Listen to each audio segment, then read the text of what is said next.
The Fitbit Charge 5 is a significant upgrade from its predecessor, the Fitbit Charge 4. Rocking an all-new, larger full-color display with an iodized aluminum and surgical-grade stainless steel housing that also has an optical heart rate monitor, 3-axis accelerometer, built-in GPS, red and infrared sensors for oxygen saturation monitoring, device temperature sensors, multi-purpose electrical sensors that are compatible with ECG and EDA, water resistance up to 50 meters, and promises up to 7 days of battery life.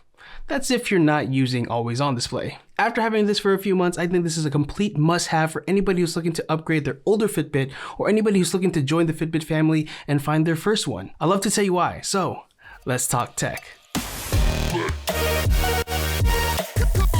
I'm Adrian with Ardently Tech. Before I upgraded to the Fitbit Charge 5, I had the Fitbit Charge 4 for about over a year.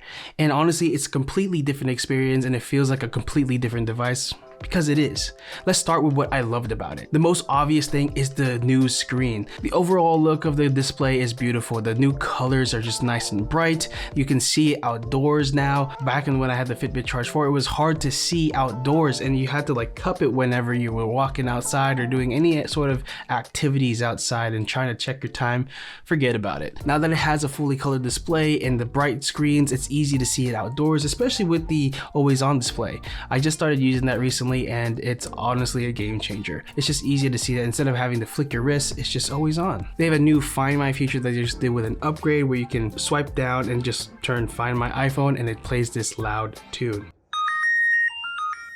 They have new quiet modes. Again, quiet modes really help with the always on display. So if you want to use it, quiet modes, especially sleep mode, you're able to just have it so that always on display is off during a certain time. But you can also have it during times where you're at work or whatever, or you need do not disturb mode to be on, but you don't want to have it on and switch it off manually. You don't want distractions from 9 a.m. to 12 p.m. every day. You can set that as a setting on your quiet mode. So pretty useful. With the new display also comes a new configuration of how to navigate through the watch. Everything is just easy. When you're navigating through the Fitbit, you're just going to swipe left or right to find whatever you need, and it just cycles through endlessly, so you don't have to like swipe back. And once you get to the end of a list, you just continue swiping, which is nice. They promise 7 days of battery life. It's about more like 6 days of battery life in my opinion, and that's if I'm not working out. Just be mindful that if you are doing certain things, the battery life will change and vary. So that's why I say up to 7 days of battery life. But honestly, if I can last more than 1 day, like,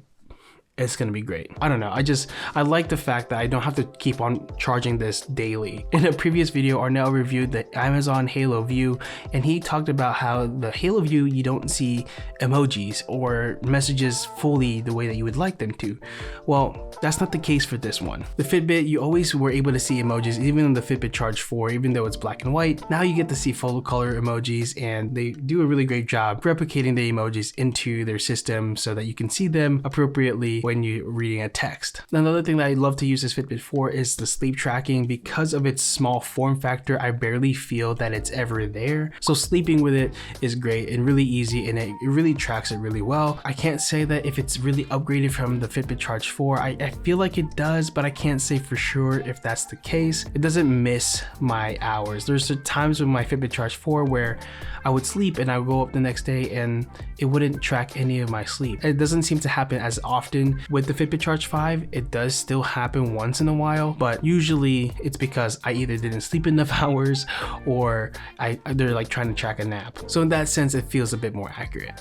I love the app experience with the Fitbit. So if you haven't had a Fitbit yet, the app experience, even without premium, is really top tier. That's where you're going to see your sleep tracking scores and all this stuff available on that app, as well as your workouts, your heart rate monitors. Really great app.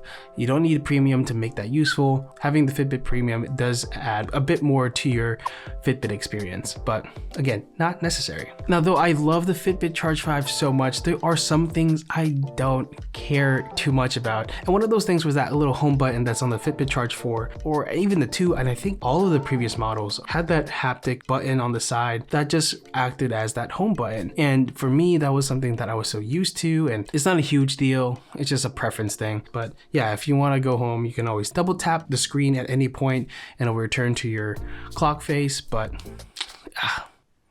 Yeah, I missed the button. If you have an iPhone, you still cannot respond to your text messages or anything like that, or even do quick replies at all. You can only read your text messages or see things. And if you have an Android phone, especially a Google phone, I'm pretty sure you're able to reply only with like certain quick replies. I don't think you can text or say anything. So it's not a smartwatch replacement by any means. If you want a Fitbit and Android experience, definitely go get the Pixel Watch. Try that out. I've heard things about how it's not completely like a Fitbit, but it's almost there. I think the Pixel Watch is just one of the best looking smartwatches out there. So the fact that it has Fitbit, just as an iPhone user, I can't use that, and you know, it is what it is. If you want to see the video as my perspective as an Apple user and a Fitbit user, check out that video there. It's honestly a beautiful looking watch, and yeah, you should watch that video. GPS honestly is not that great. There's been people having issues that it won't pick up their GPS even with their phone connected or whatever, and it apparently has to do with the tightness of the band, and that's really strange to me. I have a few examples of when I'm just walking around the neighborhood tracking my walks.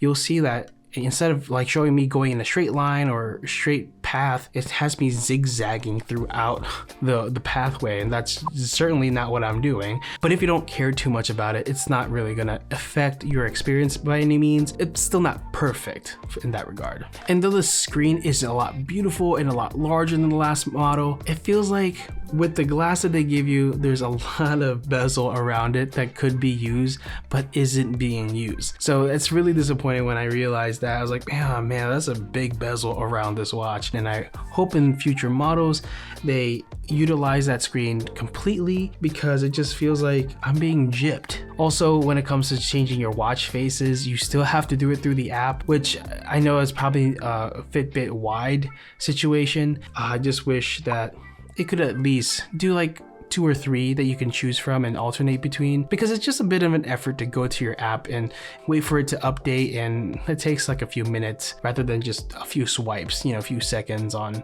other watches. But it is a noticeable pain point for me. If you're enjoying this video so far, make sure to leave a like button and subscribe to our channel for more videos like this. We believe tech was made to make our lives easier, so we're here to help you understand that tech and discover new tech that improves your life. Alright, so compared to the Fitbit Charge 4, it is, like I said, a complete upgrade. It feels like a complete different device. When the Fitbit Charge 3 and the 4 look almost identical to each other and almost are identical to each other, the Fitbit Charge 5 just feels like a completely new device. With this color screen, the brightness, being able to see it outdoors, like I said earlier, is something that I really appreciate from this device. Always on display is such a clutch feature, and if it wasn't like a battery killer, I probably would use it more. Overall though, it's a 9 out of 10 watch. It does exceed a ton of expectations, especially from this predecessor. So would I recommend this? Absolutely. Who would I recommend it for? Anybody who's looking to upgrade from an older Fitbit, or anybody who's looking to find their first Fitbit and try that out without spending too much money. I got mine renewed on Amazon, and it is honestly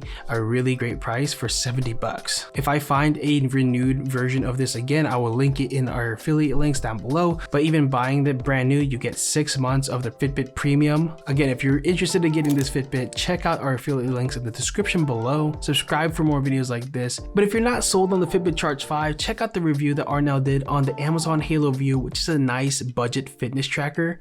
Or if you want a Fitbit that's more of a smartwatch, check out my thoughts on the Google Pixel Watch that was announced this year. I'll see you on the next one. Peace.